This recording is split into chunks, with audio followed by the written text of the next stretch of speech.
रसिकहो नमस्कार। आज आपण महाराष्ट्र राज्यातील कोल्हापूर जिल्ह्यातील एक महत्त्वाचे धरण पाहणार आहोत। ते म्हणजे दूधगंगा धरण अर्थात कळमावाडी धरण। हे धरण राधानगरी तालुक्यातील कळमावाडी गावाजवळ आहे। दूधगंगा हे धरण राधानगरी शहरापासून 12 किलोमीटर अंतरावर तसेच कोल्हापूर शहरापासून 54 किलोमीटर अंतरावर आहे।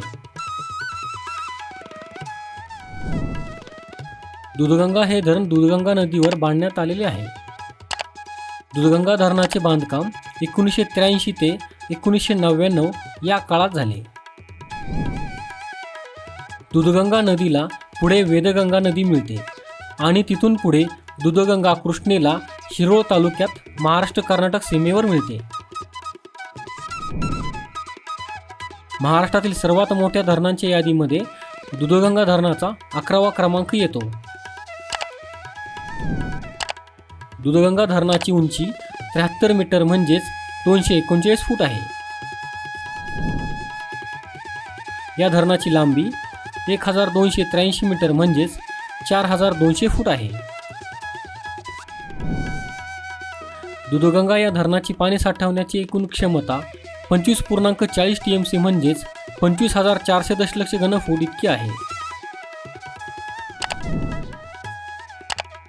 दूधगंगा या धरणाला 5 दरवाजे आहेत।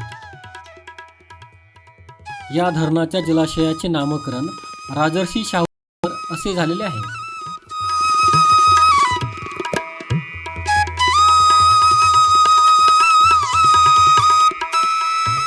मित्रांनो, आपला मराठी नॉलेज वर्ल्ड हा चॅनल इंस्टाग्राम, टेलिग्राम आणि फेसबुक यावर देखील आहे। तिथे फॉलो करण्यासाठी डिस्क्रिप्शनची लिंक नक्की पहा। हा व्हिडिओ जर तुम्हाला आवडला असेल तर हा व्हिडिओ लाईक करा, व्हिडिओ शेअर करा आणि आपल्या चॅनलला सबस्क्राईब नक्की करा। धन्यवाद।